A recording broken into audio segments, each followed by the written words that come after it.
Tonight on an all-new 2020. The saga of Mike and Dahlia DiPolito was so outrageous, so unbelievable. Their relationship was like a powder keg. Those two had such sexual attraction. The reality show Cops is there waiting to capture every second. This is Sergeant Frank Ramsey, Boynton Beach Police Department. Okay, I'm sorry to tell you, ma'am, he's been killed. He's been killed. Can you imagine you come home from a simple morning at the gym and you find out that your husband's been murdered? Listen, is there anybody that you know that you think would want to kill your husband? Did you ever love Mike DiPolito? Yes. I married him because I loved him. Did you want your husband dead? No, absolutely not. I'm in intensive therapy now, just trying to cope with everything that's happened because it's hard. How do you explain then what we saw and what we heard on those videotapes? And that's when Dahlia DiPolito says the phrase that goes around the world. I'm positive, we'll find out that it's not Charlotte. With evidence like that, what seems like evidence, how did she end up going to trial not once, not twice, Dahlia DiPolito walking out a free woman and but 3 times? It is reality TV on steroids.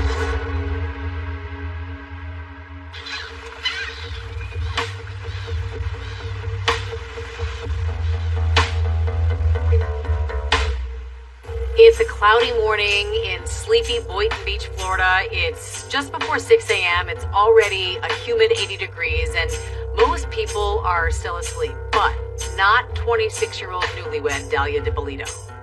August 5th, 2009, Dahlia and Mike DiPolito had just passed their 6-month wedding anniversary. He's in bed in the morning, and Dahlia gets up and goes to the gym at 6 a.m. The LA Fitness in Boynton Beach. he's groggy, it's early morning, he's still in bed. She tells Mike on the way out, I'm going to the gym, maybe I'll bring you Starbucks on the way home. In the middle of her workout, Dahlia receives a phone call from the Boynton Beach police. Sorry, I just missed your call. Please leave this message, and I'll return your call as soon as I can. This is Sergeant Frank Ramsey, Boynton Beach Police Department Detective Division. I need you to call me as soon as you can, ma'am. A few seconds after missing the call, she calls the number, and it's the Boynton Beach police asking her to come home. Okay, can you come right back to your residence, please? There were cameras everywhere, including from the hit TV show Cops. She's rushing up, looking very confused. You see her in her black leggings, her tight spaghetti strap tank top. Listen, we had a report of a disturbance at your house, and there were shots fired. Once she arrived, that's when she was told that her husband was killed. Is your husband Michael? Okay, I'm sorry to tell you, ma'am, he's been killed. He's been killed. And that's when she falls into his arms, wailing. She is screaming. She's saying, no, no, no, no, no. Try to calm down. Listen, right now, we need to... From the perspective of neighbors, they see this nice young couple, and next thing they know, something horrible has happened there. And they're all wondering, who would want to kill Mike DiPolito? Is it random? Is it somebody that could have come into my house?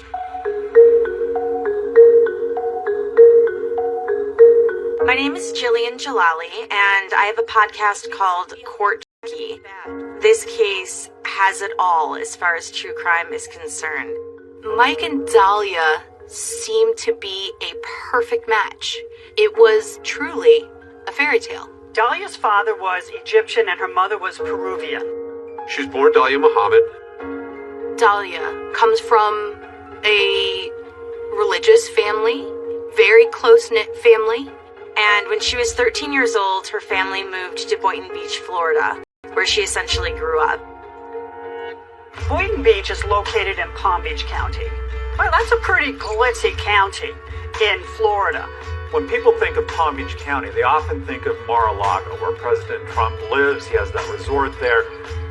Boynton Beach, 15 miles away, is a typical American suburb. It's sort of a middle class, more of a blue-collar community. Dahlia lived in a gated community. She lived there with her mother. Some describe describe her as beautiful. She's certainly attractive, especially when she's got her hair and makeup done. I first met Dahlia DiPolito back in 2015. Has your story been told yet, truthfully? No, it hasn't. How would you describe your personality? Really bubbly, very friendly, really social. What types of values were you raised with? What was important in your family? We were constantly doing family activities, family vacations, and a lot of family dinners, big Sunday dinners. What were your hopes for her? To grow up, be married, be happy, and have kids. Dahlia grows up and she becomes supposedly a real estate agent. But the problem is, I think she was a woman who early on decided there were certain things in life she wanted, and she was going to use her sexuality to get them. Money. She wants money. Some people might call Dahlia a gold digger, and if she could see maybe a fast buck in someone, she was gonna go for it. enter Mike DiPolito. He says that when he met Dahlia, she was working as a paid escort. He meets her on a website called eros.com. He was ordering an escort to keep him company over the weekend. He ordered her like a pizza. Mike DiPolito is an interesting guy. Just like Dahlia, he wants a lavish lifestyle. He yearns for the finer things in life. Michael DiPolito was a muscular guy. He worked out, and he liked the high life too. What was your initial impression of Mike DiPolito? Charming. What drew you to him? His personality. He was really engaging, and it felt a really strong connection. So, Mike DiPolito is a very likable guy. He's not afraid to be vulnerable. And he just seemed sort of like a guy you'd see at the gym, maybe not too bright, but working hard and trying to have a fun life. Mike describes his first meeting with Dahlia, that she was sweet, almost naive. Give me some insight into what it was like when you first met. We got into outdoor activities and stuff, and we got bikes, and we started biking together. What do you think Michael saw in you? My personality, who I was, my sense of humor. We talked about all kinds of things. We watched the news together. We were big movie people. We both love Starbucks, coffee drinkers. Mike had a very difficult upbringing, and I think he really yearned to feel loved and to feel safe and taken care of. He had this void that needed to be filled, and she made him feel like he had never felt before. The problem that Mike had was that he was married at the time. They start an affair, a hot and heavy and steamy affair. He said the sex was unbelievable. Did you have any scruples about getting involved with a man who was still married? No, I was told that he was going through the divorce proceedings, and he had actually sent me papers showing that he was going through the divorce process. Not only did DiPolito have a wife, he also had a checkered past. Well, long before he met Dahlia, he'd gone to prison for running a boiler room stock operation. He was conning old people over the phone. They would call people up and they would sell them money, but it actually were just scams. Basically like the movie The Boiler Room. Listen, I'm presenting you with an investment opportunity that I think you're going to find very interesting. Where he's cold calling people and trying to get them to invest in foreign currency. He was ripping people off. Along the way, he was definitely making enemies. Mike pled guilty to organized scheme to defraud, unlicensed telemarketing, and grand theft. And he served a total of 2 years in Florida State Prison, followed by 28 years probation. They're in love. They are determined to leave their past behind. So this ex-con and his former escort are in this whirlwind romance, and 6 months later, they're married. The way that it happened, it was just so impulsive, and it felt right. You went down to the county courthouse the same day, applied for the license. It took a couple of days for it to legally be official and everything. This was a shock to Dahlia's mother, Rhonda Muhammad. And she showed me her ring. I was like, wow, you got engaged? And she says, no, we got married. And you thought what? I wasn't happy at all. But it was done. If you look at the pictures of them, she has this beautiful smile. He's grinning. They're embracing each other. It looks like true love. From an outsider looking in, they're the happiest couple. And that brings us back to that hot August morning in 2009. Mike DiPolito is dead. He's apparently been murdered in his house. And the big question is, why? Who would want to do this?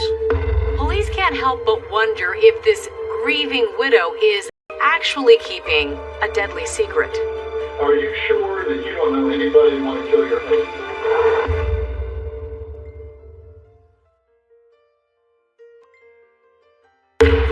This is Sergeant Frank Ramsey. Ma'am, I need to talk to you. It's very urgent when you come home. It involves your husband. There's been an incident. Can you imagine you got your whole life ahead of you, and you're in love, and you're planning everything, and then you come home from a simple morning at the gym, and you find out your husband's been murdered? I don't wish this on anybody. It's just beyond, words. It's so hard to be able to just fully express. Your husband, Michael? Okay, I'm sorry to tell you, ma'am. He's been killed. He's been killed. The condo is surrounded by police cars.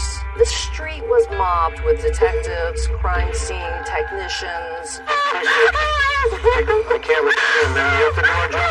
We'll have to find his killer.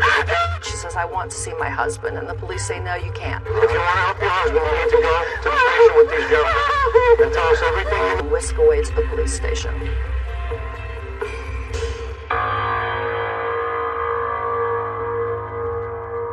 So they take her to the interrogation room. She's sitting in there. And I'll explain to you what we're going to do. Okay? They turn the camera on once Dahlia steps into the room to watch her demeanor and to see how she was behaving. I don't want to be videotaped. Well, you're being videotaped. That's all part of it. And still expressing grief and sorrow and disbelief. No. You don't want to say no. The police are treating her like a grieving widow. They're doing their investigation into who would want to kill her husband. Listen, is there anybody that you know that you think would want to kill your husband? He's on probation. For what? He's for stock fraud. Stock fraud? And in fact, she tries to steer the investigation to the victims that Mike had previously scammed money from. Are you spending time in prison? How much? 2 years in prison and 5 years on probation, going on to 6 years. Oh my God. And what was that for? It was for taking money. It was like, he explained it like boiler room kind of, where they would take money from people. She tells them that he had been in prison before for fraud, that he was on probation, and that he still owed restitution, almost $200,000 to several victims. He's been trying to get off probation, and it's just been nothing but problems the whole time that he's been trying to get off. People weren't happy that he was getting off probation because a lot of money he's got to pay back. She tells them that Mike was just about to get off on probation early, and the people that he had scammed money from were very angry and upset about this. Well, when you say people, who are you talking about? People that were involved with him before? Or? A little bit of everything. He's constantly running into a lot of the guys that he was on probation with. It was a lot of money. It was $191,000 that he had to pay back. He's got all these sketchy characters from his past. Yeah, they're the ones. I guess somehow when he went away, some guys didn't go away. They left the country. Went away, went to prison? Right. Okay. They left the country. And so somehow he was dealing with some of those guys because they thought that he owed them, and I don't know. She gave very vague details about, maybe people that could have been angry with him. She didn't provide law enforcement with much information at all. Well, I'm asking if you know any names. Pasquale, is he also in way or if he didn't? She starts to kind of give names and tell them that there are possibilities of people that maybe had wanted to see Mike dead. Is it Pasquale or Pasquale? Pasquale. Then Dahlia starts spilling some of Mike's other secrets, like his substance abuse issues. He's recovering alcoholic. Dahlia tells detectives that her husband Mike struggled with demons, alcohol, and drugs. And so with him, it's very important to be like on a schedule and, you know what I mean, like have a system and very organized with everything. Get up every day, go to the gym, go to Starbucks. He would go to AA meetings. He felt was so important to keep regimented. He did that to make sure that he stayed sober. And in fact, Mike would have otherwise been at the gym with Dahlia, except he was recovering from liposuction surgery. We were supposed to go to the gym. Oh, both of you were supposed to go? He had like 2 love handles removed from here. And so he was laid up. He couldn't exercise. He couldn't go to the gym. We haven't gone since his surgery, but every morning 5 a.m. we're both at the gym. You're lucky. What? You're lucky you went to the gym. I don't know if you know he was shot. He was shot twice. And I want you to know all this. Do you know this? Not exactly. I mean, they told me he was shot. He was found in the bedroom. He was shot twice in the head. She brought up every negative detail of his life in those moments after she learned that he had been killed. Well, you know, he's very, he used to be a drug addict. And What was his drug of choice? crack. Crack? I'm going to be back. What I want to do is call right now. I'm going to go out and get in touch with the officers at the scene. I want to see if the house was burglarized. All right, just hang on for a second. Thank you. So when the police exit and Dahlia was still being videotaped, as they leave the room, she starts crying.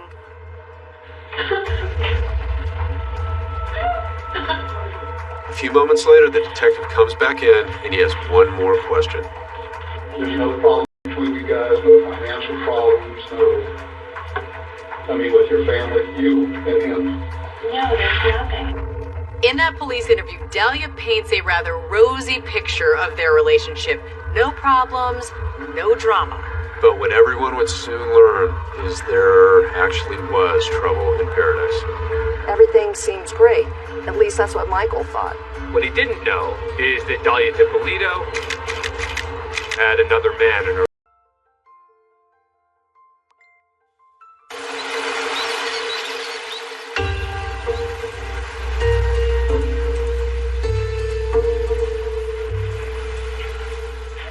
As Dahlia DiPolito sits in that interrogation room, there is still a lot that investigators don't know about her.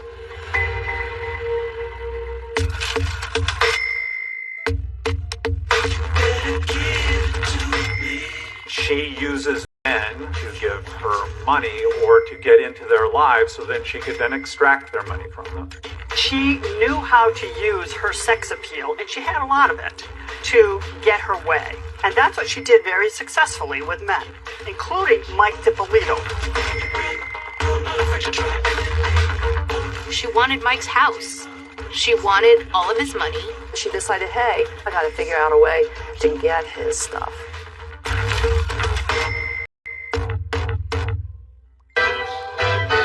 She had several men wrapped around her fingers. One of those men was a Florida businessman, Mohammed Shihada. He was a 32-year-old Jordanian national. He was a quasi-actor. In fact, if you go to the site for Mohammed's talent agency, his online portfolio is still there.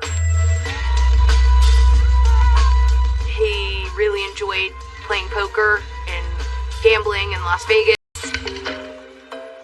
How did you know Mohammed? I met him a long time ago. He had a convenience store business, and I had actually walked into his store. And that's where we struck up conversation, and we both had Middle Eastern background, and so we just ended up developing a friendship. And you stayed in touch for how many years? Throughout the course of maybe like 15 years. So you considered him a close personal friend? I considered him a friend. I wouldn't say close.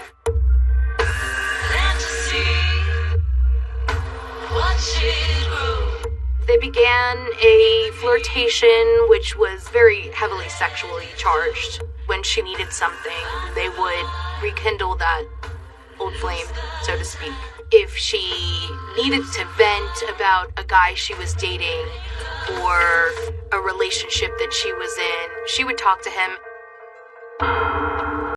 So in July of 2009, after Dahlia was married to Mike, she reached out to Mohammed once again, as she had done over time. She starts a narrative with him about Michael DiPolito. Dahlia told Mohammed that she was physically abused, that he was controlling, and she just needed out of the marriage. Were there any stresses on the marriage? Her husband is abusive, emotionally abusive, so much so that a regular divorce isn't going to cut it. So she wants Mike out of her life for good and turns to Mohammed for help. She wants for a more permanent solution to her problems. Dahlia confides in Mohammed that she wants Mike DiPolito killed. They meet at a gas station in Boynton Beach. Dahlia tells Mohammed that she's desperate, that she needs to have Mike killed. A common thread throughout these types of cases. Beautiful woman, and they also often involve allegations of abuse. Mohammed is really nervous that if Mike DiPolito is killed, that law enforcement would come back to him. And he didn't want that to happen. And he didn't want Mike to be killed. Mohammed Shahadi is actually the person that called police and said that Dahlia DiPolito was planning to murder her husband. We had a gentleman come into the police department advising they had some information in reference to a young lady that wanted her husband killed. They captured this first conversation that they had with Mohammed on a tape recorder. Okay. Tell us what happened. She asked if I knew someone who can kill her husband for her. I said, basically, no, I don't. She tells me, though, he's the nicest, sweetest nerd, but you can't stand him. So at first we weren't sure what we had. Do you know where she lives? No. At the time we didn't know what to believe. Her last name, I don't know. Here's a gentleman who walks in. According to him, he's had a sexual relationship with this young lady, but he wasn't sure exactly where she lived or her last name.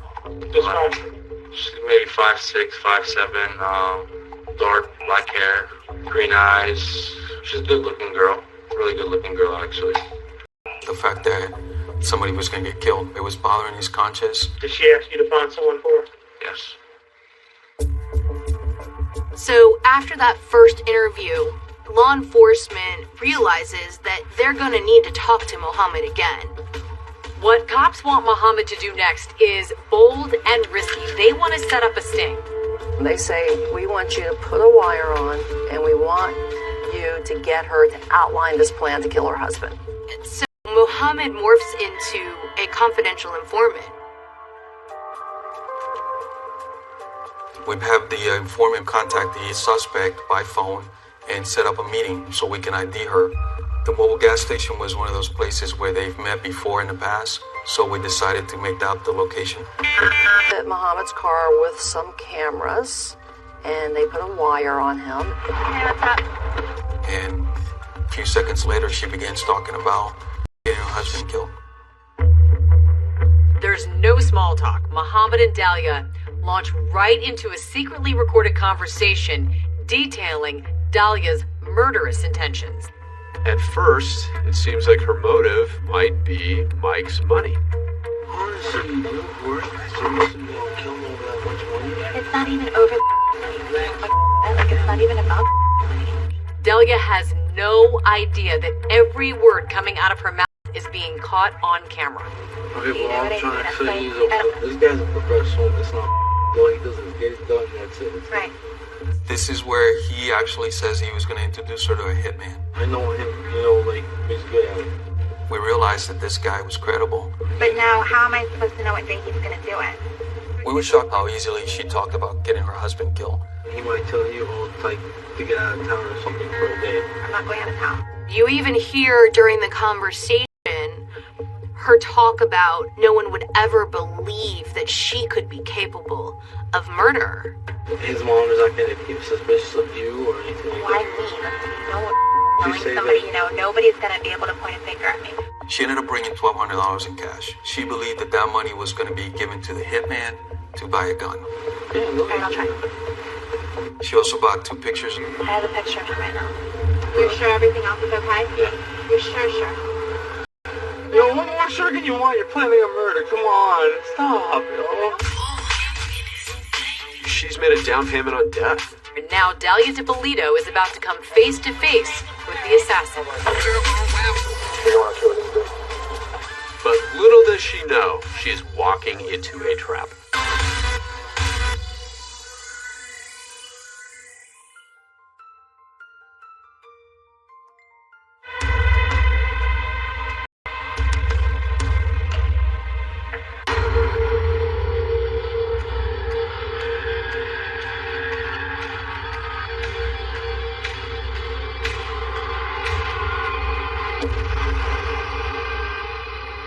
After Mohammed Shihada alerts Boynton Beach police about Dahlia DiPolito's deadly plan, Dahlia meets face to face with that hitman.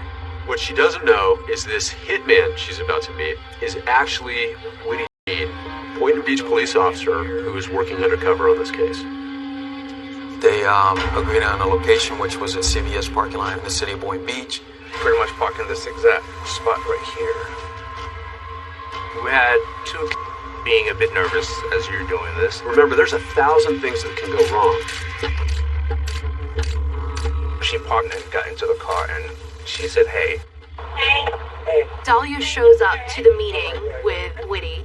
She's wearing a cute little sundress. She's almost flirtatious with him in the car. I wanted to make sure that she caught my attention in my eyes. The way she was dressed, pretty much, I'm like, okay, she wants to show off her body. So, I have to give her a compliment. I told her, hey, you look good. Yeah, you look good. She clearly thought she was talking to a hitman, and to her, this was something that had to be done. How sick we got everything going. Well, that's up to you. We were shocked how easily she talked about getting her husband killed. She gave me definitely a sense of urgency. You cannot wait to make it happen. If you're going to make it happen, you have to make it happen this week. I'll give you a quick breakdown of what I've done so far. We talked about money, how much money she's going to pay me. At one point she said, well, I thought that I already gave you $1,200. $1,200 went to buy my gun, okay? A couple hundred, other people to do things. You know what I mean? When I had to explain to her, $100 is nothing. I had to buy a gun. I had to buy a phone, I had to buy this car. As she starts talking, what's going on in the minds of the police officers is, wow, this woman is real. This plot is real. As a matter of fact, I've already spent more money, just to get it here. Right. Trying to tell her, look, however, which way you want it done, I'll do it. So I just want to make sure that, this is what you want. What do you want to do? When she's meeting with the hitman, he's telling her, look, there is no turning back. When I leave you today, you have no way to reach me. I explained to Dahlia that after today, she wouldn't be able to find me to cancel this whole plan that we put together. When it's done, you have to have an option to change your mind. And that's when Dahlia DiPolito says the phrase that goes around the world. I'm positive, 5,000% sure. Okay. No, there's no, I'm determined already. I'm positive, 5,000% sure. Her line is classic. I am 5,000% sure, right? So it's, she is so committed to this. 5,000% sure. I didn't think she was going to be that open. I'm 5,000% sure. When I say I'm going to do something, I'm going to do it. I'm a lot tougher than what I look. I know you're like, oh, what a cute little girl. But I'm not. So she told me she may look like an innocent little girl, but she's a whole lot tougher than she looks. The most surprising thing about my meeting with Doug. All right, Monday morning, by the time you get back from the gym, you're going to find a dead body in the house. All right?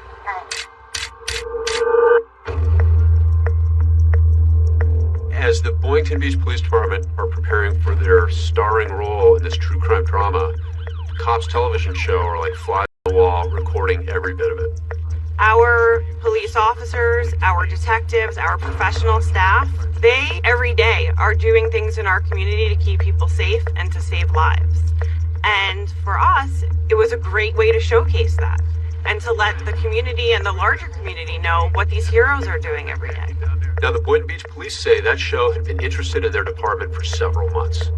Arguably, their cameras never captured a scene quite like this one. They are about to hit the the jackpot. Everybody knows why we're here. Chachi, you and Brian will go with me. Frank or somebody will call the wife. Just like the undercover instructed her to leave the house, she did. And she grabs a smoothie, and she grabs her purse, and she says, "Bye, Mike," and she goes off to the gym.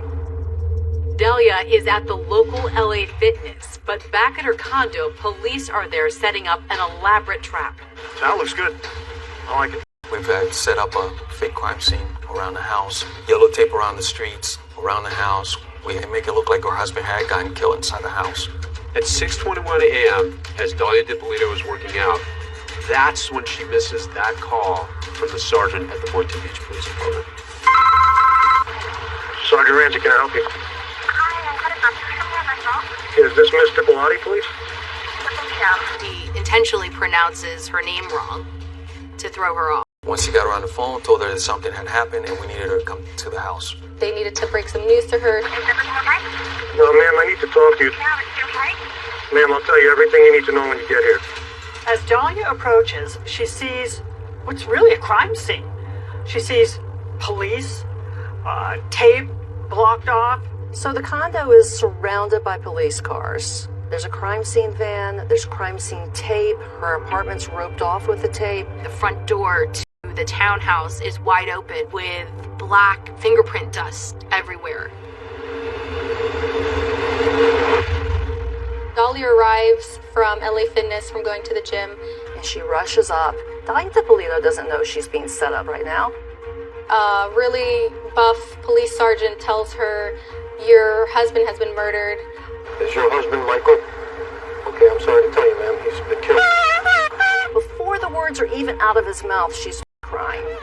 And he even hugs her, and she figures she's got them wrapped around her face. He's been killed. Going into his arms. She's wailing. As I watch her breakdown, as she starts to cry before the word killed is even said, this was the role that she had practiced. And the play acting continues when they get Dahlia into that interrogation room. Everyone was character that morning, including the undercover police officer, Woody Jean, who suddenly appears in the interrogation room to make a cameo appearance of his own. You know who this guy is?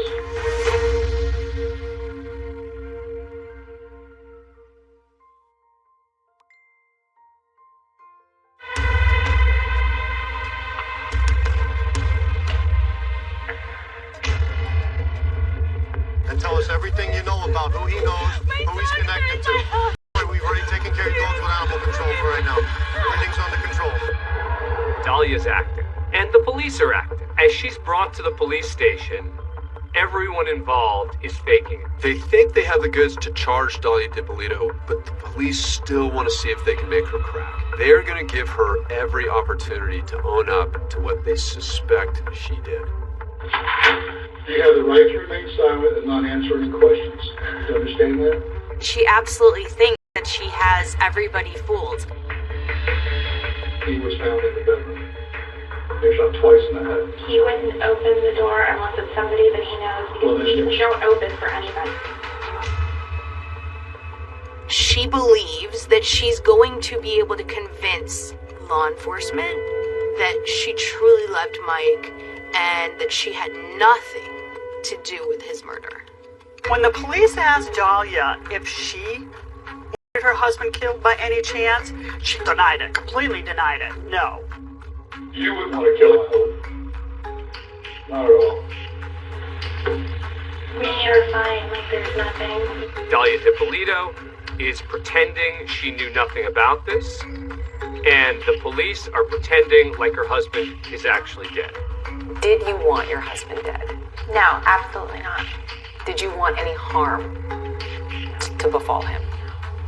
Never. No, never. Suddenly, the tide begins to turn, and the police get tough with Dahlia. They've had enough with her charade and with her lies. Police are thinking that by ushering in that would-be hitman, the man that she paid to murder her husband, surely that will get her to come clean. Do you know her? Put your head up and look at her. Put your head up. I've never seen her. What were you doing coming out of her house? Hey, man. I was kind of laughing because I knew that I spent a good 25 minutes talking to her, and hearing her saying that she's never met me was pretty shocking. She denies ever meeting him, and she doesn't know who he is. And then the detective all of a sudden goes from being the grandfatherly figure that he had been into more of a aggressive. You're going to jail today for solicitation of murder. You're under arrest. That's an undercover police officer. We filmed everything that you did, recorded everything that you did. You're going to jail for solicitation of first-degree murder of your husband. I didn't do anything. Did you hear what I just told you? I heard what you said, but I didn't. Everything, listen to me. Everything has been recorded. You were photographed in a convertible when you sat in this car in the front of CBS. What do you want to do? I don't think for a second that she thought that investigators in the interrogation room were going to turn on her. Listen to me. I didn't do anything. You're going to I didn't jail. do anything, please. I didn't do anything. Can you talk about that moment when you realized the tables were turned? I panicked. I was just completely frozen, and I couldn't move. I couldn't really process and digest everything that was going on. Shockingly, the Boynton Beach Police Department media director posted the video of the staged crime scene. The Boynton Beach Police uploaded the video the same day. This was our way of getting video to our local media. We uploaded the video just as we did dozens of other videos. We see this stunning video of this takedown, this woman crying and wailing. We'd never seen anything like it. It's always a risky move for the authorities to release any information during an investigation. But Florida is one of the most open states in the country when it comes to sharing information with the public. In a matter of hours, we were getting phone calls from national and international media. I need you to take them to the station. I thought it was going to be a very hot story. There's the jilted husband, there's money, there's video. If you want to help your husband, okay? If you want to help your husband, We were stunned. We were delighted. When law enforcement confronts her with all of the evidence that she wants Mike DiPolito dead, Dahlia denies that. Listen to me. I didn't do anything. You're going to I didn't jail. do anything, please. I didn't do anything. She's sticking to her script. She's crying. And with the spotlight on Dahlia, the grand finale is about to unfold. So finally they say, guess what? Come here, please. Come here. 3 words to describe Dahlia. Liar, liar.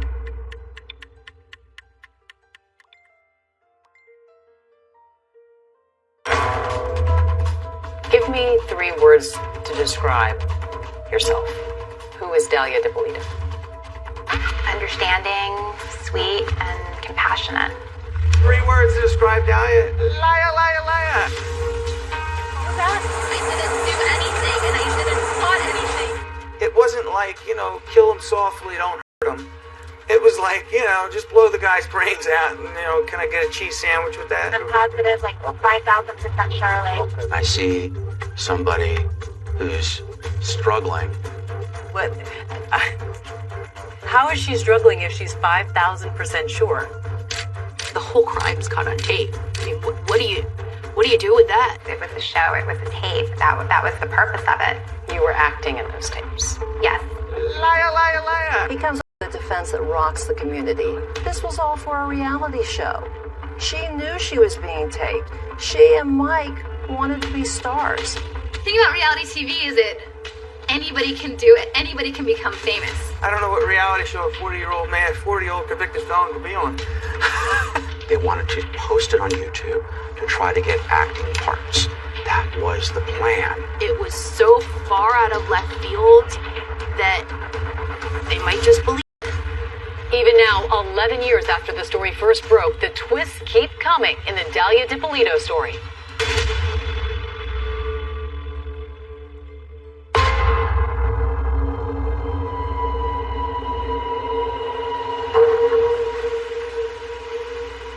On August 5th, 2009, Dahlia DiPolito's life changed forever. Thank you for coming. I'm sorry to call you. First, police tell her husband is dead. this your husband, Michael? Okay, I'm sorry to tell you, ma'am. He's been killed. Then she's told she's been caught on tape planning his murder. You're going to jail. I didn't do anything, please. I didn't do anything. Tell me you didn't do anything? I didn't do anything. You're going to jail today. You kept saying, I didn't do anything. Just over and over and over again. Was that all you could think of to say? They were accusing me of trying to have my husband killed, and I didn't. So that's what I kept continuously telling them. When they turn the table, she doesn't fess up. She just keeps denying everything. And lacking that confession, they kept trying to shock her more and more. And this is the part where what happens in that police... The ultimate shock, you could call it a resurrection of sorts. Police tell her that her dead husband isn't actually dead. Your husband is still alive. Thank God. Oh, yeah, thank God. Can I see No, he doesn't want to see you. They bring Mike in. Look, your husband's alive. We've got you. Oh my God. He's alive. The show Cops is at the station capturing Mike's reaction. Come here, please. Come here. She keeps begging him to come inside the room, which he doesn't. Mike, come here. Come here, please. She sees her husband, and he's alive. What? You're alive? This is a dead man walking and talking. You never see this happen. I can't fix this. Oh my God, I didn't do anything. I heard you. Mike, come here, please. Come here. All of her skills as a femme fatale will start rolling in. Mike, come here, baby, come to me. With cameras rolling inside and outside the interrogation room, it's reality TV on steroids. I don't know what's going on, please. For Mike DiPolito, it's a surreal love story that quickly turned into a nightmare. He never saw it coming. For Mike, this was a whirlwind romance. He was head over heels in love with Dahlia. I met Dahlia and we got along very well. There was never any friction. We never argued. How can I say, our sex life was incredible. Meanwhile, the entire time she's plotting behind his back. There's this side to his wife he has no idea about. Mike DiPolito insists that the accusations made by Dahlia DiPolito that he's abusive are totally false. Still, Dahlia secretly wants out of the relationship. And authorities say if she can get out with a pile of Mike's money, that's even better. Mike DiPolito still owed $191,000 restitution, and he was on probation for decades. If he could make that restitution, he could make an argument to get off probation. But he says Dahlia told him she could help him with that. Dahlia said, if you can come up with $100,000, I will take $91,000 of my own. I'll put it with your money and we'll send it to the lawyer together. It was her responsibility to wire the money to Mike's lawyer. She says she's helping him. He thinks that she is. But in reality, she's doing anything but helping him. Soon Mike notices odd things are with the police since I've been home from prison. I meet her, I'm running to the cops more than I ran to the cops probably ever in my life. Mike will soon find out that someone is trying to frame him for crimes he didn't commit. On 2 occasions, drugs were planted in his vehicle. Mike decides to take Dahlia away for a couple of days to the Ritz-Carlton. Mike is stopped by a police officer. And the police officer tells Mike that they had received an anonymous call saying that he was dealing drugs out of his Tahoe. He goes, do you mind if we search? I said, absolutely, go ahead. He searched the truck, didn't find anything. It was very odd. And then the next day, I go to get gas in the truck, and I find a bag of pills. It looked like cocaine in there, and that's when that hit me. I said, wait a minute. You know, somebody put this in my truck and called the police on me. They just didn't find it. Authorities say Dahlia figures he's an ex-con, and if she can get him sent away for drugs, he'll be gone for a really long time, and she's home free. I remember I looked at Dahlia, I said, did you put drugs in my truck? She adamantly denied it, so I let it go. Fine. But every instinct's telling me that it doesn't make sense. In fact, according to authorities, what she's really trying to do is get Mike DiPolito out of her life. And that $100,000 he'd given to Dahlia, she was supposed to wire it to his lawyer, but she hadn't. I knew clearly she stole my money. She's telling me she's going to get it back, and I'm doing everything in my power to believe her. He just stays in the relationship. He seemed to be, I don't know, for lack of a better word, a chump for love. Your ex-husband Michael claims you stole a lot of money from him. Money that was supposed to be used to pay his restitution. Did that happen? No. It's money that he was hiding. Police say that after her plot to try to get him jailed doesn't work, she ups the ante. One morning, he gets a knock at the door. We knocked on his door, and we actually woke him up. All I see is a bunch of cops, and I'm like, oh boy. I go downstairs. Police department, open your door. I hesitantly open the door. First, he didn't know what was going on. I thought they were there to arrest me. And we ended up telling him what we were there for. You have to come with us. Your wife's going to have you killed today. Your wife has hired a person to kill you. Just relax. Take it easy. Clearly, this just hits him like a ton of bricks. I mean, he literally takes a step back.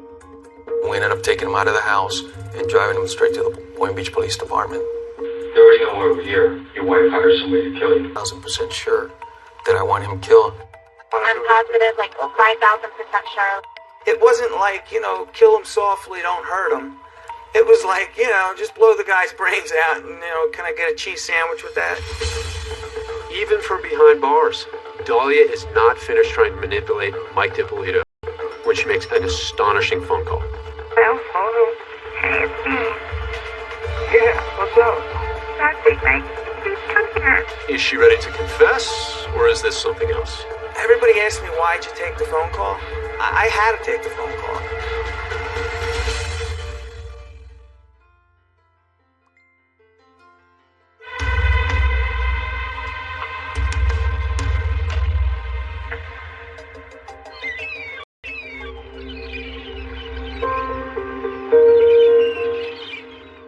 As Dahlia DiPolito is being led out of the Boynton Beach Police Department and over to the Palm Beach County Jail, she has an audience. The press, having seen the video released by police, is there to greet her. Already, the media is out there with their cameras capturing it. I didn't do anything, and I didn't plot anything. You were headed to jail. What was that first night like? It was a complete nightmare. I wasn't even officially in jail as the tapes were getting released, and they were already all over the news. They were everywhere. Till death do them part. And it's all caught on video. In the hours since the police released the tape to YouTube, the name Dahlia DiPolito is making the rounds and is making a big giant splash on cable TV. Bombshell tonight. A newlywed in Boynton Beach, Florida. Work it, cry. Problem, front row, the hitman is the cop. I could just watch the video over and over. It just is one of those clips that never gets old. The crying, the screaming, the bending over. Meryl Streep, wherever you are tonight, don't worry. Safe. You became a headline around the world. Everyone knew your name. It was awful. While in jail, Dahlia makes a few tearful phone calls, first to her mother. Hello? Mom, I'm in jail. I didn't do anything.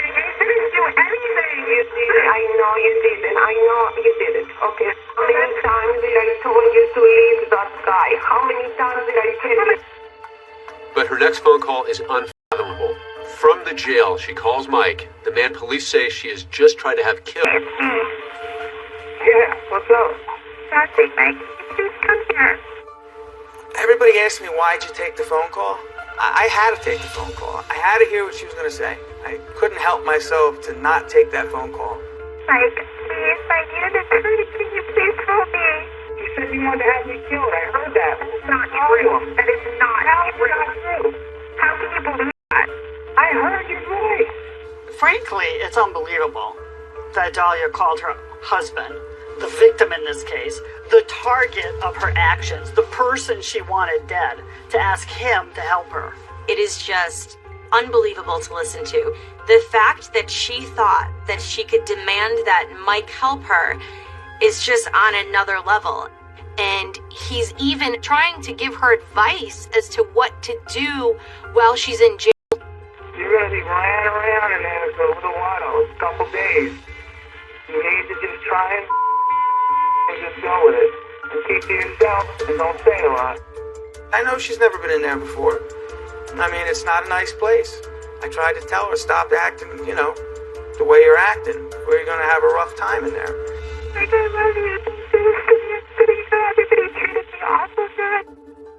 Things get spelled out for Mike that he was a very lucky man. Prosecutors say that Mike actually survived an earlier attempt on his life. When Mohammed Shihada was giving the statement to police, he told them that Dahlia had poisoned Mike's Starbucks iced tea with antifreeze. So law enforcement, they just ask him, was there ever an incident with iced tea? And Mike then realized that he was a lot closer to his demise than he ever realized.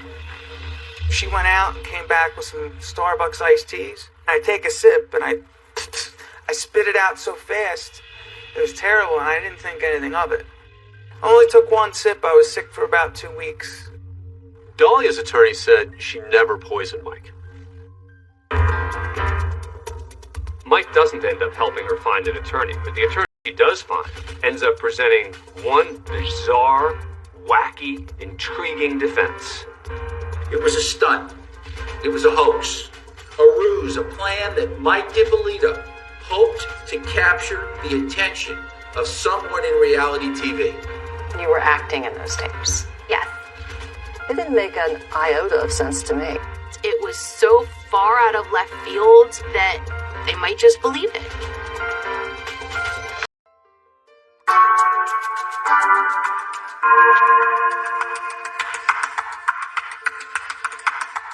We begin with the trial of a Florida woman arrested for plotting to kill her husband. Your trial. Can you describe what that experience was like for you? Confusing, really difficult. The cameras were there. The TV shows were actually filming the whole thing as I'm entering the courthouse. Dahlia DiPolito entered the courthouse in a buttoned-up white sweater to meet the men and women who will likely decide her fate. I have never had a case as a prosecutor that was so strong. I'm a lot tougher than what I look. I know you think you're like, oh, what a cute little girl, whatever. But I'm not. You will see how determined she was to have Mike DiPolito, her husband, killed. In opening statements, the prosecutor, Elizabeth Parker, wants to make sure these jurors don't believe that Dahlia is this little innocent figure and that she is a much darker, more evil person. He asked her, "Are you sure you want to kill him?" Without hesitation, as if she had ice running through her veins, she says, "There's no changing. I'm determined already." My biggest concern with the evidence seemed to be overwhelming. But you have Mike, who's got a shady past. I knew the defense would make him out to be a con man. Please tell us your name. Michael DiPolito. What's awesome about this case is that the jury actually gets to hear from the victim. In a plot to kill somebody, the victim is almost always dead. I don't know how to explain it. I just don't know how to explain it. He was a likable character. I knew that I just needed to get him on the stand for long enough to have the jury like him too. What did you think of your marriage? I thought it was great. I was having fun with my wife. Was getting off probation, I thought. Did the defendant seem happy? Yes. He completely owns up to his past. I'm a convicted felon. I go to probation every month and report. I hold my head up as high as I can. On cross-examination, when Dahlia DiPolito's lawyer keeps asking him and keeps repeating the word probation, Mike DiPolito bites back and makes the entire courtroom laugh. You're like a parrot. A parrot? What does that mean? I've been called a lot of things. What's a parrot? Did you do that on probation? Were you on probation? Did you do that on probation? Were you on probation? You know what I'm talking about. I'm just having fun with you. Come on, I'm with you. You having fun with me? Let me ask you something. Is this fun? I might as well. You might as well put me up next. I mean, what are we doing here? But another Mike is about to make an entrance into the trial. Mike Stanley, an ex-boyfriend of Dahlia's, And you're going to meet Michael Stanley. who prosecutors say discussed with Dahlia planting the drugs in Mike DiPolito's truck. So, the prosecution introduced tons of text messages between Dahlia and Mike Stanley. They were talking about everything they wanted to do once DiPolito was out the way. So their X-rated conversation is read on the stand by Boynton Beach detective Alex Marino. Do you want my hot, tight body all over you? You can just see how uncomfortable this police officer is as he's reading these steamy text messages. Love you so much. I'm so horny for you. Some of the stuff was kind of cheesy. I mean, I had to read it up on the stand. It was not my best moment. Baby, I love you, and I only want to you. She's telling Mike Stanley, once this guy's gone, you and I can have the life we've imagined. I will have Michael's money, we'll have this condo, everything will be good. Greed was the very basic core of why Dahlia did this. Parker says when Dahlia's plan to put her husband back in prison failed, that's when she took things a step further. Yeah, but killing somebody, come on. Nobody's going to be able to point a finger at me. Determined already. I'm positive, like 5,000% sure, like. After the prosecution arrests, now the defense's turn, and they are going to use that infamous video for their own purposes. That's where this novel defense theory came into play. A defense theory that was actually a little hard to believe. The plot for the contract killing of Mike DiPolito was never real. He comes up with a defense that rocks the community, which is, this was all for a reality show. She knew she was being taped. She and Mike wanted to be stars. So they came up with this idea, and it was all a hoax. It was Mike DiPolito's idea, and Mike DiPolito was in on it, and she's not guilty. It was a stunt. It was a hoax. A ruse, a plan that Mike DiPolito hoped to capture the attention of someone in reality TV. Dahlia's lawyers claim that Mike and Dahlia DiPolito wanted to be famous. They wanted to be like stars of Cheaters and Jersey Shore. Selnick presents a computer forensic expert who found that Dahlia had searched reality shows on her computer. The website name is, it says, welcome to realitytvcastingcall.com. It fits with his obsession about his appearance, his vanity, and other... Where was the evidence that this was a reality show plot? Listen to me for a second, okay? You didn't do anything. At no time does she ever stand up and say, well, hold on a minute. This was all Michael, Muhammad, wait a minute. This is all a setup. We were all acting, right? Wouldn't be that the first thing out of your mouth if you're about to be arrested? And not only that, Mike DiPolito strenuously denied that it had anything to do with reality TV tryouts. Did you ever have aspirations to be on a reality show? No. Did you ever act out any scenario with the defendant for a reality show? No.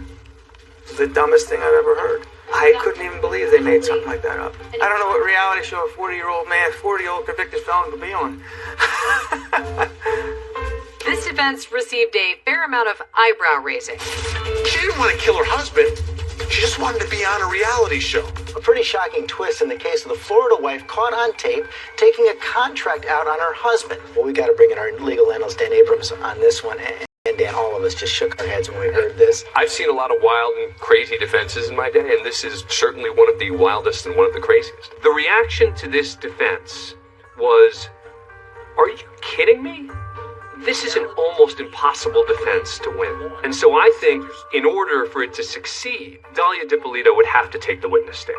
Judge, defense is going to rest you. But Dahlia does not end up testifying.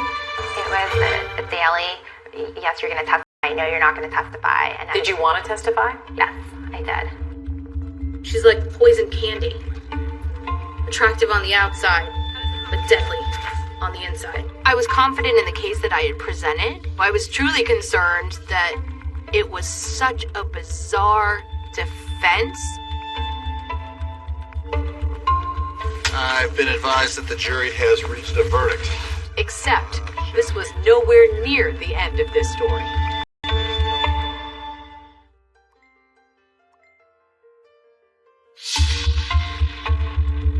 Now closing arguments continue in the Dalia DiPolito murder for hire trial. And this case will go to the jury before lunch. It was a typically hot day in Florida, but that is not why Dalia DiPolito was sweating. She was facing up to 30 years behind bars. Waiting for the verdict.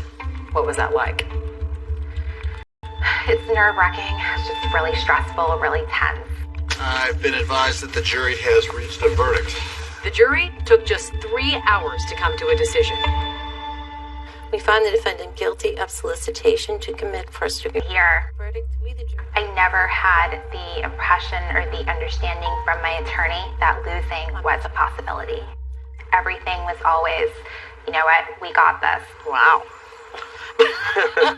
We have really good poker faces. Yeah, I guess so. We all just said, well, she's guilty. It was just kind of unanimous. And the defense didn't present anything that really represented this was for a reality TV show. And she said, I am 5,000% sure. And that did it for me. There is absolutely no moral justification for your conduct. It was pure evil. I'm sentencing you to 20 years in the Department of Corrections. I looked at her in that courtroom and I just said to myself, man, this is sad. I wish we were never here, and as far as the sentence, I'm 5,000% happy with it. That seemed to be it. Case closed. Except this was nowhere near the end of this story. Everybody thinks, bye-bye, Dalia, that's it. But turns out she got an appeal. In the last hours, the Black Widow, Dalia DiPolito, set to walk free. The appeals court tosses out the conviction. Dalia's lawyers argue there was a problem during jury selection. And then, 3 years later, a court agrees. And so Dalia DiPolito is getting a new trial. Were you surprised? The first piece of good news throughout the whole process. So now we move on to Dalia round 2. That's right, she's coming back a second time. And this time, there's a new cast of players. For this second trial, Dalia hires 2 high-profile lawyers she's seen on TV, Mark Eiglarsh and Brian Claypool. Defense attorney Brian Claypool. Nice to see you both. I am 5,000% sure Dalia DiPolito is innocent. Dalia's new lawyers allow her to speak publicly for the first time, and that's when I had the opportunity to exclusively interview her. Your every move is monitored. Clearly, the strategy was for Dalia to try and undergo a bit of an image rehabilitation. When people hear the name Dalia DiPolito, what do you think comes to mind? Everything negative. Give me 3 words to describe yourself. Who is Dalia DiPolito? Understanding, sweet, and compassionate.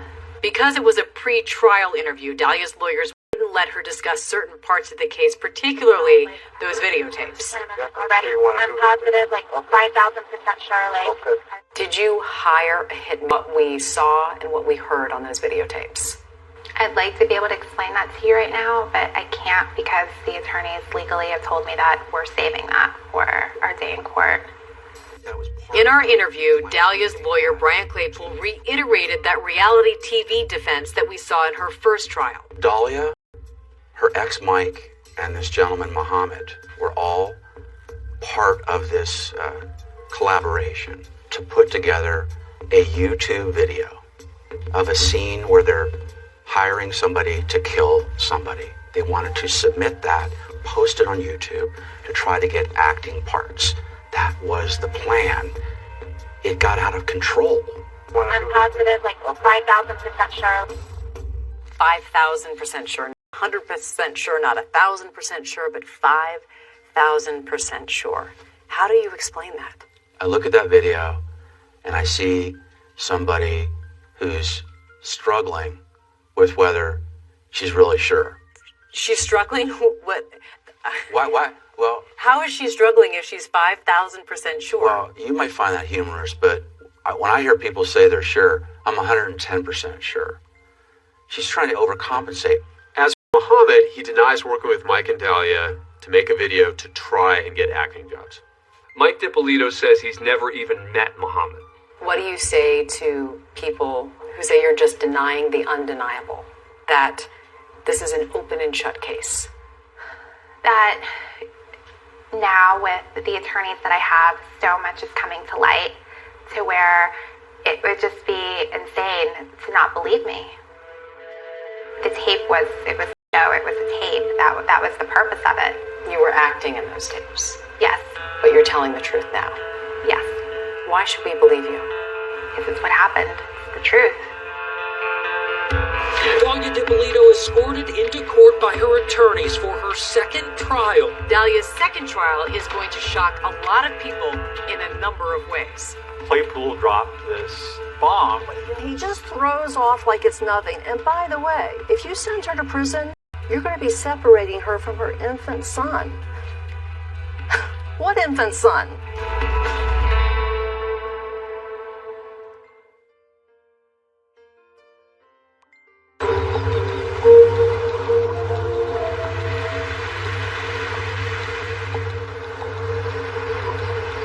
Walking on the sidewalk right now, this doesn't happen very often. No, this doesn't happen at all. This is the first time I've had to walk in a long time. Yeah, your every move is monitored. I took a rare walk with Dahlia DiPolito outside her lawyer's office, tethered to an ankle bracelet. That's what it looks like. And it doesn't come off at all. You've been living under house arrest for the better part of 5 years, nearly 6 years. What's been the hardest part? Not knowing when it's over, not being able to leave, watching everybody around me being able to come and go as they want, and I can't do that. After Dahlia's first trial, she was convicted. Prosecutor Liz Parker wrote a book about it called Poison Candy. This is what she wrote about you. She was poison candy, sweet, delicious, mouth-watering on the outside, but deadly within, and designed to cripple the innocent. What's it like hearing those words? It's hurtful. When I found out that the book was out, I was suicidal. Do you think people will change their minds about you when they hear from you in your second trial? I'd like to believe so.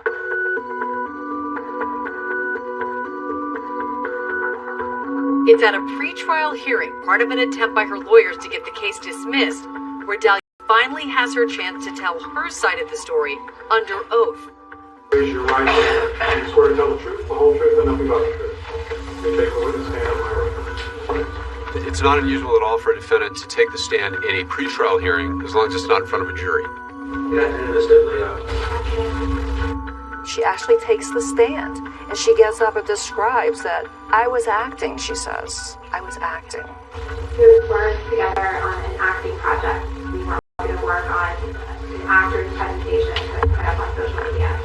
That did not go well for Dahlia. Under cross-examination, the prosecutor, he just tore her story apart. He was, okay, first of all, where's the script? Where are the notes? Wouldn't you have production notes? Where was your script this day? What do you mean, where was it? It wasn't there. We looked at the script and we didn't take it with us. The prosecution punches holes in this reality TV defense. One of the questions was, this is all about reality TV. How come you can't clearly see your face, with the cameras in the back of the car? How come you can't see any of it? I wasn't the one taking it. I don't know. She had so many holes in her story, it made no sense. Her true self shined through. She was so not convincing at that pretrial hearing under oath that the court ruled against her. She loses the hearing, and so the motion to dismiss the case fails.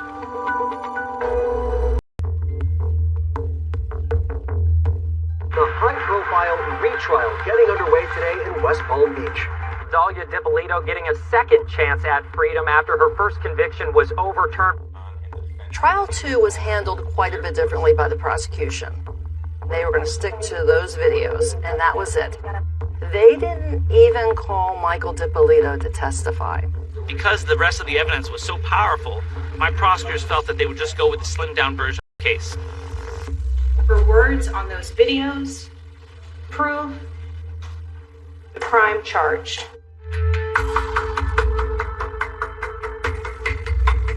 In the second trial, Dahlia's lawyers abandoned this reality TV defense. The defense focused on the misconduct, they said, of the Boynton Beach Police Department. They were trying to flip the script and put all the blame on the police. So far, no mention of the reality show acting defense that she had talked about previously. Gone is this reality TV nonsense.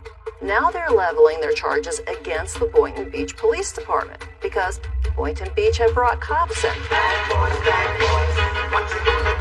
That opening theme song, Bad Boys, is so synonymous with the show that is supposed to put a spotlight on the good work police do every day.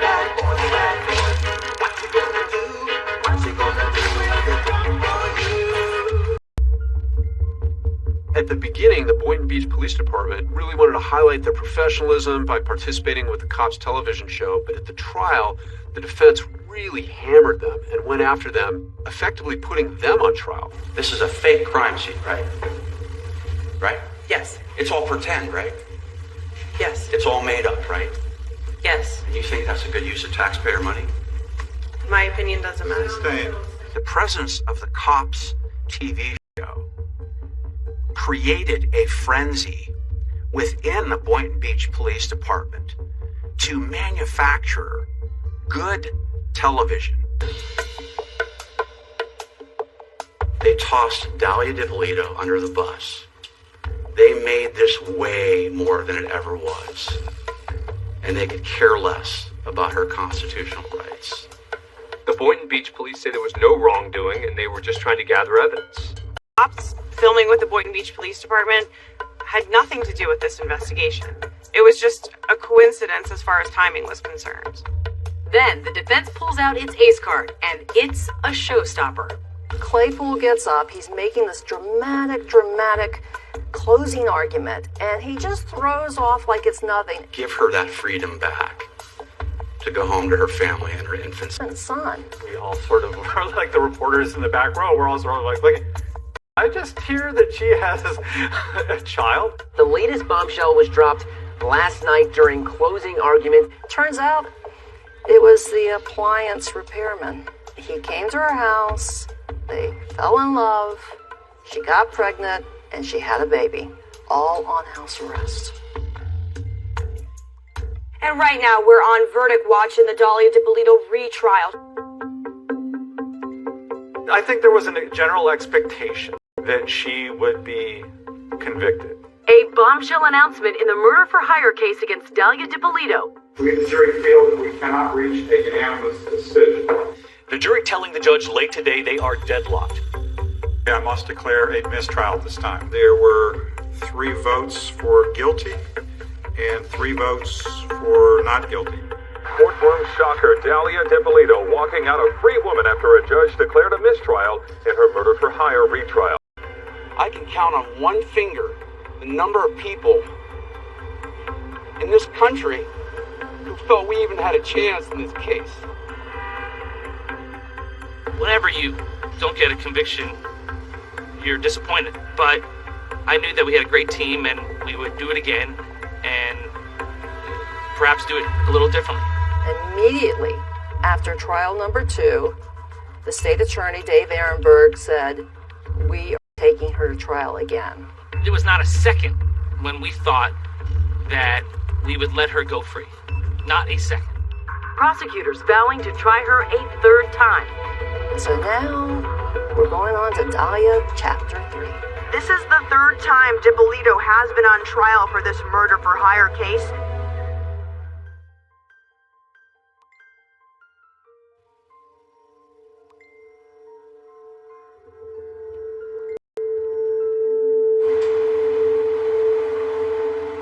Heading Heading into the third trial, prosecutors are certainly hoping that they can finally close the book on this case. We knew she tried to commit murder, and she had gotten away with it thus far. And until we heard the word guilty, we were not going to be able to exhale fully. This is the third time Dippolito has been on trial for this murder for hire case. Well, the prosecutors for the third trial this time went back to the original strategy of putting on more of a prosecution. We wanted the jury to get more context. We wanted the jury to see Michael Dippolito. Introduce yourself to the jury for the record. Hi, my name is Mike Dippolito. By humanizing the victim, you impress upon them truly the... Solicitation to commit first-degree murder shock you? Yes. Would it work? Well, in this third trial, it didn't take long for the jury to make its decision. Verdict for the woman on trial in a murder for hire. Well, some say 3 times a charm, but not for Dahlia Dippolito. She was found guilty in 90 minutes. I mean, we were all a bit stunned. There was apparently no doubt in the jurors' mind. 16 years behind bars. That is the sentence for Dahlia Dippolito. Dahlia Dippolito expressionless inside a Palm Beach County courtroom today, moments after learning her fate. Dahlia's current release date is 2032. She serves the entirety of that sentence. She'd be 49 years old when released. Dahlia, in jail, heads up a Bible study group. She misses her child dearly. Her mom has stepped up immensely to help take care of her little boy. He's a preschooler, and he comes to visit his mom in jail at least once a month. And Dahlia has described him as being very playful, very happy, very outgoing. She is still determined to get a new trial and to get vindicated. Dahlia's attorneys have tried to get the verdict thrown out again. She tried to get her case all the way up to the U.S. Supreme Court. Earlier this year, the U.S. Supreme Court declined to hear Dahlia's appeal. The Dahlia Dippolito saga is finally over. The reality show is done. The last chapter has been written. We're still fighting, and we're going to file a federal brief to attempt to get a new trial for Dahlia. After she left the prosecutor's office, Elizabeth Parker became Mike Dippolito's attorney and even helped get him off probation. He paid all of the restitution that was owed to the victims. Mike got engaged and seems to be moving forward with his life. How much do you love this guy? I love him a lot. It's nice. Sometimes it's hard to accept something this good's happening to you. He's very lucky to be alive. It's not been an easy journey for him. He truly thought Dahlia was the love of his life. Did you ever love Mike Dippolito? Yes. I married him because I loved him. I was in a relationship with him because I loved him. And now? Now, I wish I never would have met him. Oh, I feel the same way. I wish I would have made a left, not a right. Trust me.